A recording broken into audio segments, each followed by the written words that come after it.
Bom, pessoal, então, nessa segunda parte agora, a nossa terceira aula, né, vamos falar sobre os aglomerantes, tá bom?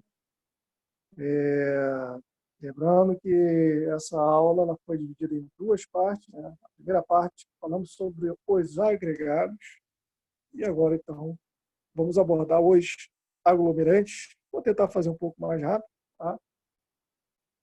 O material todo está aí para vocês, acompanhem apostilas, as notícias que nós vamos tendo lá no nosso cigarro, tá? Então, vamos lá. Vou falar então sobre os aglomerantes. O que são os aglomerantes? Nós já falamos lá no início da outra aula. São materiais ligantes, né, que são ativos, têm a função de formar uma pasta que promove a união dos agregados, né? Quando você usa então nas massas, os agregados ali eles são aderidos, né? Então, o aglomerante ou aglutinante serve como uma cola, tá? Podem ser usados na forma, né, na consistência de pasta ou na consistência de nata, né, bem líquido. No caso da pasta, a gente usa a mistura com água para rejuntamento, e no caso da nata, né, a gente usa para pintura como a cal, né, a cal que a gente usa, né, para pintura. Então, você faz a consistência bem líquida. Então, você pode usar o aglomerante sozinho, na forma de pasta, ou nada, mas na maioria das vezes eu vou usar ele em massa. Tá? Classificação quanto à ação química dos aglomerantes. Quanto à classificação química, então, eles podem ser classificados como inertes ou quimicamente ativos. Os inertes aí tem o barro, né, a argila, né, o barro cru, pode ser usado como material aglomerante, ou também tem também o caso aí dos ativos como a cal, o gesso e o cimento, que é o principal deles. Quanto ao princípio ativo, que é talvez a classificação mais usada aí, né, quanto ao princípio ativo, tem os aéreos, os hidráulicos e os poliméricos. Os aéreos, gente, são aqueles que endurecem pela ação química com o CO2. Né? CO2 presente no ar, então promove o endurecimento da massa. A cal aérea é um exemplo, o gesso também é um exemplo de aglomerante aéreo também. Os hidráulicos, né, são os principais usados, como o cimento, eles endurecem só pela presença da água, né, só pela hidratação. E tem os poliméricos, que até expliquei na aula já nossa anterior. Os poliméricos são aqueles que precisam de um aditivo, né, uma reação devido à utilização. Então, você tem geralmente dois produtos, um que é a massa e o outro produto que seria o chamado start, né, para o endurecimento, né, que é o polímero ali que a gente usa. Um exemplo muito comum que a gente usa muito é o Durepox, né, a marca Durepox, é aquela barrinha, são duas, na verdade, uma da massa, o outro que é o agente que promove o endurecimento. Se você usar só a massa para tentar vedar um encanamento, você vai ter uma surpresa desagradável. Por quê? Porque ela vai perder a sua característica ali e vai soltar. Ela vai continuar sempre um pouco amolecida, né? Aí, se você mistura, então, com a outra barra, você tem um endurecimento e aí sim funciona, né, como uma vedação. Tá? Tem outras marcas aí de polímeros, né, como a massa de Berê, que é uma massa, uma pasta, você pinga umas gotinhas do aditivo ali, que promove o endurecimento dessa pasta. Questão, então, dos agregados, aglomerantes, desculpa, os aglomerantes aéreos. Vamos falar de cada um deles. Primeiro, eu vou falar como é que se dá esse endurecimento, né, gente? Esse endurecimento só se dá na presença do ar, tá? Não na presença de água. Você pode misturar água ali, fechar, tampar, que não vai endurecer. Ou até endurece com o tempo pelo excesso de tempo tampado ali, né? O resenha entrar ali, mas não endurece. Se você deixar de um dia para o outro, 2 dias. Agora, você deixa exposto ao ar, endurece rapidinho. Um exemplo que a gente também tem muito legal é a massa, aquela massa que nós usamos para a parede, né? Então, aquela massa lá, massa corrida, se eu estou lembrando aqui, a gente põe a massa, né? E depois até lixa, né? É um exemplo aí para a gente também ver. Se você deixar tampado ali, né, aquela massa ali dentro do balde, ela vai ficar mole por muito, muito tempo, né? Dentro do prazo de validade. Agora, se você deixa destampado, já começa a criar aquela crosta em cima já, né? Vai endurecendo, entendeu? Você passa na parede, dependendo do tipo, né? Se for aquela massa externa, por exemplo, 2, 3 horas já está bem duro, né? Se for aquela massa interna, massa de parede interna, demora um pouco mais, mas em poucas horas já está endurecida a massa, né? Então, só contato com o ar que endurece. O gesso, um dos principais aí, vem da gipsita, que é um mineral, né? A gente tritura a gipsita, cozinha ela, né, entre 150 e 250 graus Celsius, depois de tritura ela, moe, e aí sim você tem a formação do gesso, tá? Porque a água presente ali evapora dentro da gipsita. Quanto menos água tiver, mais rápido é a pega. O que é a pega? É o endurecimento da massa. Resistência à tração é baixa, tá? A resistência à tração dela é baixa. A compressão é relativamente boa, a resistência, tá? Uma resistência boa à compressão. A utilização desse material é mais usada, então, para cobrir paredes, né? Substituir a argamassa, né, de parede, fazer chapas de parede ou de teto, né, que seria no caso de revestimento, né? Então, essas são as utilizações mais corriqueiras. Não pode ser usado em área externa, porque não pode pegar água, tá? E outra coisa, não pode ser usado com função estrutural. Só rebaixamento, né, que seria, então, as utilizações mais usuais, né, para revestimento interno, tá? Então, não pode ser usado aí em área externa e não pode receber cargas elevadas.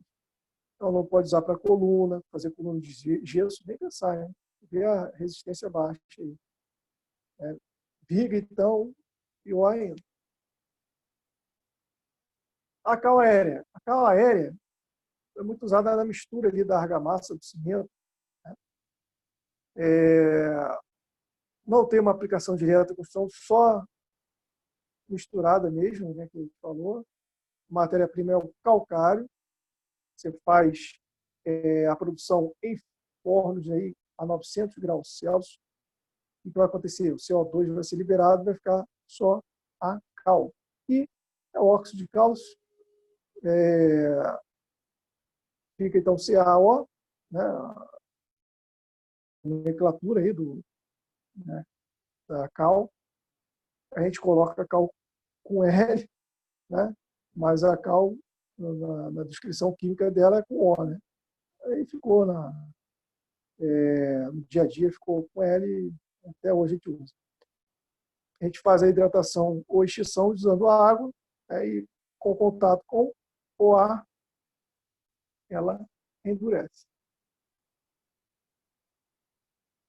Em relação à cal também, baixíssimas resistências, então não tem função, não pode ter função estrutural.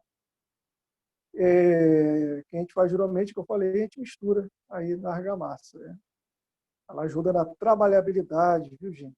Da massa, fica mais maleável a massa usando a cal.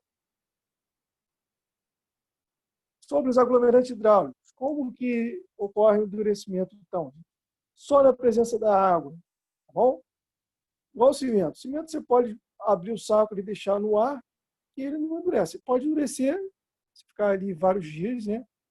3, 4 dias, obviamente, a umidade própria do ar vai criando aquelas pedrinhas, né? Mas ele não vai endurecer totalmente. Agora, se você misturar na água, vira um bloco de pedra, né? O cimento, tá bom? Então, só endurece na água. Não precisa do ar também para endurecer, não. Se você quiser fazer uma experiência, você pega ali o cimento, mistura um pouquinho de areia para não ficar muito rachado, né? E põe água, mistura ali e fecha no saco plástico para você ver. Ele vai endurecer dentro do saco plástico mesmo, tá bom? Então só precisa dar água. Em relação à pega, é uma observação, eu deixei a definição de pega para vocês entenderem o que é pega, né? É aquele processo de endurecimento aí também é explicadinho. Sobre, então, os aglomerantes hidráulicos, vamos falar do cimento Portland, tem a cal também, hidráulica, mas vamos falar mais aí do cimento Portland. É um material pulvorulento, né, construído de silicatos e aluminatos de cálcio. Vamos falar já já da produção do cimento. Não tem cal livre, na maioria das vezes é muito pouquinho, se tiver.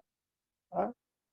E quando você coloca água, obviamente, ele tem o endurecimento da massa e uma elevada resistência, por isso que estão utilizados na parte estrutural, ou seja, fundação, pilares, lajes e também vigas. Fabricação do cimento. Tá?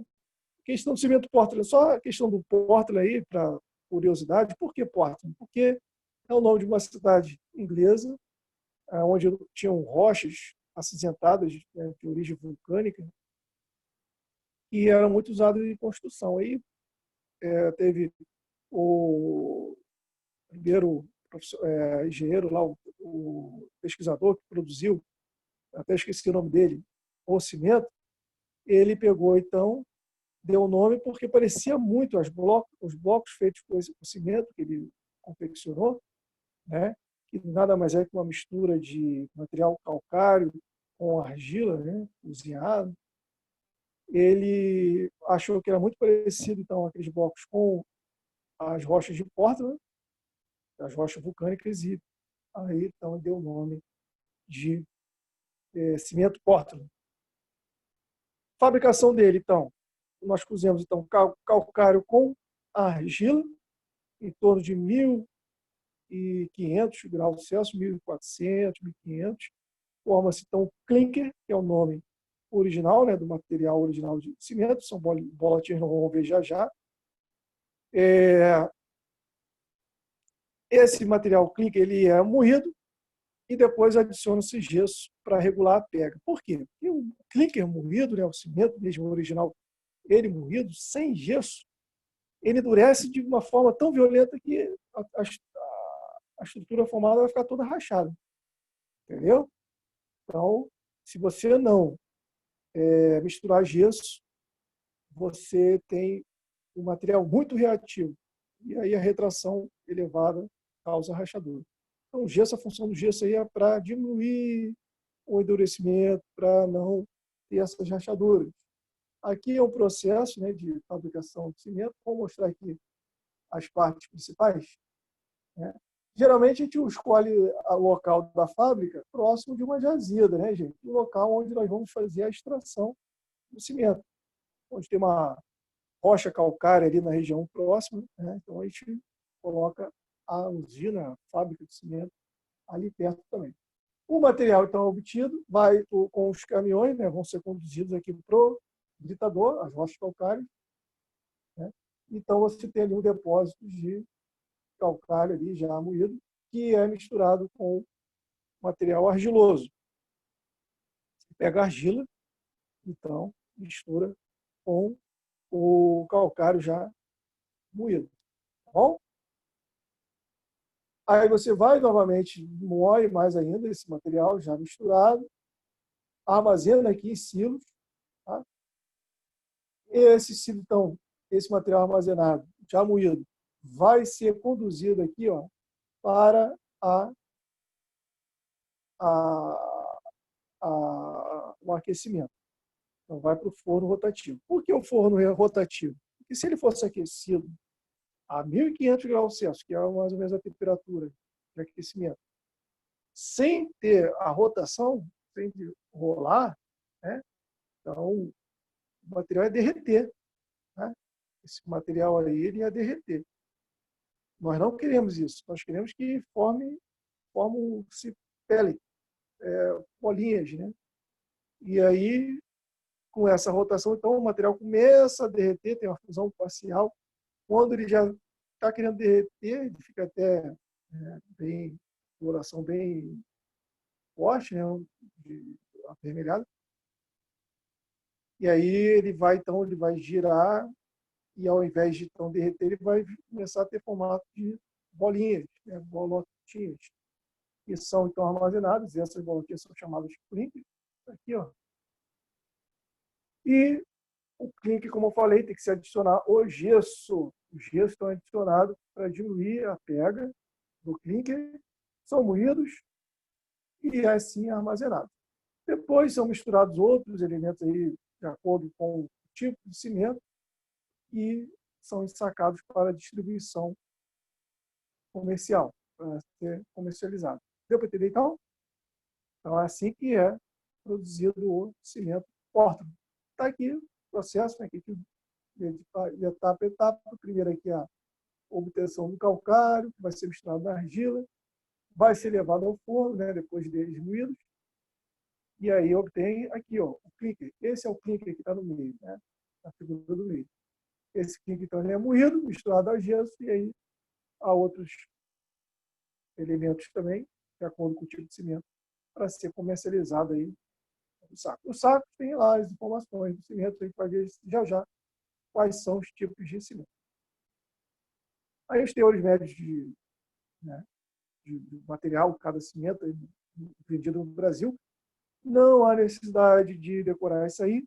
Tá? O que é importante saber são as adições, quais são os materiais, né, ou matérias-primas que nós podemos misturar no clinker, depois ali da fase de moagem, para poder, né, junto com o gesso também, que é misturado, ser comercializado aí, com diferentes características aí de importância comercial. Os principais são o gesso, nós já falamos, né, sobre o gesso, regula a pega, escórias de alto forno, aquelas escórias de siderurgia, né, material que sobra ali da siderurgia, principalmente ali de alumínio, por exemplo, pode ser utilizado aí para melhorar as características. Vamos ver já quais são as funções de cada um. Né? Tem materiais também pozolânicos, que vêm de rochas vulcânicas, principalmente, né? E materiais carbonáticos. Vamos ver, então, a função de cada um deles? O gesso a gente já sabe, a gente já falou, regula o tempo de pega, diminui o tempo de endurecimento do cimento. A escória de alto forno, ela ajuda a melhorar a resistência do material, principalmente a resistência a agentes químicos. Tá? Então, se nós vamos fazer a construção próximo de locais muito agressivos, né? Por exemplo, regiões oceânicas, ele é recomendado. Materiais pozolânicos, como eu falei, provenientes de rochas vulcânicas ou matérias orgânicas fossilizadas, eles ajudam a melhorar a questão da liga e aumentam a impermeabilidade da mistura. Então, se eu vou fazer um reservatório, o mais recomendado é usar o cimento com pozolana. E material carbonático. São minerais moídos e calcinados que também na mistura melhoram a trabalhabilidade da massa. Então, por exemplo, para quem for trabalhar com escultura, né, o mais adequado é o cimento com materiais carbonáticos. Né? Então, gente, só para a gente observar aí, de acordo com a aplicação, nós temos aí o cimento mais adequado. Quais são os tipos de cimento aí no mercado? Tem vários tipos na área rural, nós estamos mostrando aí os principais, né, usados. A gente usa mais é o CP2 e o CP3, né, gente? CP4 quando for fazer reservatório, né, para água, né, poço, cisterna. Então, os mais usados mesmo são o CP2. A diferença é a composição do material de cada um. Tem um nome e sigla, que cada embalagem de cimento vai ter essas siglas aqui, que estão aqui ao lado. Vamos entender, então, o que são essas siglas? Quando você tem no saco escrito CP1, significa o cimento Portland comum. O cimento Portland só com o material de argila e com o calcário, né? E o gesso para regular a pH. Quando você tem ali um S depois do 1, né? O 1 sempre em grego, é um numeral aí, sempre romano, desculpa, sempre um numeral em romano, né? Então, você, quando tem um S, quer dizer com adição de algum produto, aí vai estar lá especificando qual produto. O CP2 aí talvez é um dos mais usados, né, junto com o CP3, é o cimento Portland composto. Você pode ter o CP2E, quando você tem escória e siderurgia na composição. Z contém uma quantidade ali de pozolana, né, menor do que o CP4, inclusive, tá? Só para explicar bem. E tem o CP2F, que tem o filler, né, material carbonático. Então, CP2E, CP2Z e CP2F. Então, de acordo com a utilização, você vai escolher um desses aí. CP3 é o cimento Portland de alto forno, é um material que você tem ali, então, mais escória ainda nesse material. É bem resistente, inclusive, o cimento, mas ele demora mais a secar, endurecer em relação ao CP2, por exemplo. A trabalhabilidade do CP2 também o pessoal diz que é melhor, né? Quem trabalha no dia a dia sabe. CP4 é o cimento com pozolana, é o cimento Portland pozolânico. Ele tem mais pozolana do que o CP2Z. Tá? Tem também o CP5, ele tem alta resistência inicial. Quando você precisa de um material, então, que endureça bem rapidamente, né, e tenha uma resistência rápida nos primeiros dias, você usa o CP5. Mas tem uma desvantagem, que a resistência final dele geralmente é um pouquinho maior do que o CP3, principalmente. Ele se aproxima mais do CP2. Tá? Obras que são feitas, aí, por exemplo, de viadutos, né? Obras aí da prefeitura que precisa fazer rápido, assim, liberar logo, né? Para não ter muito problema na mobilidade urbana, por exemplo, eles usam o CP5. Tá? CP com RS lá escrito no saco. Toda vez que tiver RS, significa que tem resistência a sulfato, ideal para construções perto de regiões oceânicas. E tem o CPB, B de branco, né? Tem o B estrutural e não estrutural, que o pessoal usa muito para escultura, né? Também sei. Em relação à resistência, aos 28 dias, tem um númerozinho depois da sigla que indica a resistência. Né? Pode ser 25, 32 ou 40. Eu acho que 25 nem fabrica mais, tem até que confirmar. Né? Então, as classes, aí, de acordo com a ABNT e já com a classificação nova, tá? Em megapascal, antigamente usava quilograma-força por centímetro quadrado, que inclusive está aí na tabela. Né? Embaixo ali já está com as classes novas. Né? Então, se ele é a classe 32, significa que ele tem resistência aos 28 dias, após 28 dias, de 32 megapascal. Então, a massa tem resistência de 32 megapascal. Se é 40, resistência de 40 megapascal. Vamos lá. Aí, só uma comparação, não dá nem para ver muito bem, só para a gente observar aqui, né, na tabela, que em relação à resistência final do cimento, a ARI, que é o de alta resistência inicial, CP5, observa aqui, ó, que ele tem uma elevada resistência inicial, mas ele vai diminuindo com o passar dos dias. Tá? Ele vai diminuindo com o passar dos dias. A final dele, então, ela é menor do que as dos outros. Tá bom? Essa tabela aqui até que não dá para ver muito bem, não, né? Mas só para mostrar aí a comparação entre as resistências dos cimentos. O que tem a maior resistência ali, né, seria, então, vai ter uma tabela aí mais para frente, esse gráfico que não ajuda muito, está aqui, ó, resistência à compressão. Né? CP1 e CP2 é o padrão de resistência. CP3 é menor nos primeiros dias e maior, porque todos aí no final da curva. CP4 é a mesma coisa, parecido com o CP3. O CP5 muito maior nos primeiros dias, né, e se iguala ali com o CP2, mais ou menos, no final.